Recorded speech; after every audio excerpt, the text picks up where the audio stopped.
ఆంధ్రప్రదేశ్ భవన్లోకి అడుగు పెట్టగానే ఇక్కడ ఒకవైపు తిరుమల వెంకటేశ్వర స్వామి, మరోవైపు బెజవాడ కనకదుర్గమ్మ దర్శనమిస్తూ ఉంటారు. ఇక్కడికి వచ్చిన ప్రతి ఒక్కరూ వారిద్దరి ఆశీస్సులు తీసుకుంటూ ఉంటారు. ఇక్కడ ప్రత్యేక సందర్భాల్లో, పర్వదినాల్లో అనేక పూజలు జరుగుతూ ఉంటాయి. స్వామివారు, అమ్మవారు ఎప్పుడు ఎంతో కన్నుల పండుగగా కనిపిస్తూ ఉంటారు. మీరు ఇక్కడ చూడొచ్చు, 2002లో ఇక్కడ వెంకటేశ్వర స్వామిని నెలకొల్పడం అనేది జరిగింది. అటువైపు చూస్తేనేమో బెజవాడ కనకదుర్గమ్మ, ఆవిడ కూడా ఎన్నో రోజులుగా ఇక్కడ భక్తుల పూజలు అందుకుంటున్నారు. ముఖ్యంగా ఆంధ్రప్రదేశ్ అనగానే తిరుమల వెంకటేశ్వర స్వామి గుర్తొస్తారు, ఆ తర్వాత బెజవాడ కనకదుర్గమ్మ గుర్తొస్తూ ఉంటారు.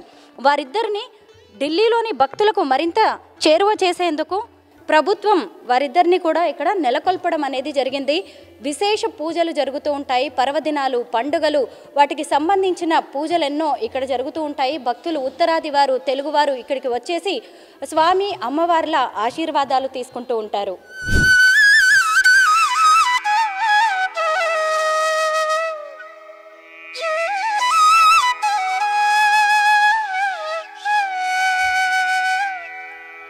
కలియుగ వైకుంఠం తిరుపతి అంటారు కదా, ఆ తిరుమల వెంకటేశ్వర స్వామిని ఇక్కడ ఎంత గొప్పగా ప్రతిష్ఠించారో చూడండి.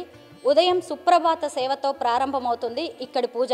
మళ్ళీ సాయంత్రం కూడా ప్రత్యేక పూజలు చేస్తూ ఉంటారు. పర్వదినాల్లో అయితే అద్భుతంగా ఈయన్ను అలంకరించేసి, అసలే వెంకటేశ్వర స్వామి అంటే అలంకార ప్రియుడు, అలాంటి ఆయన ఢిల్లీలో కొలువుదీరి ఇక్కడ కూడా సేమ్ తిరుపతిలో ఎలాంటి పూజలు అయితే జరుగుతాయో ఇక్కడ తిరుమల తిరుపతి దేవస్థానం వారి ఆధ్వర్యంలో నడుస్తున్న ఈ వెంకటేశ్వర స్వామి ఆలయంలో కూడా అవే పూజలు, అవే కైంకర్యాలు స్వామివారికి జరుగుతూ ఉంటాయి.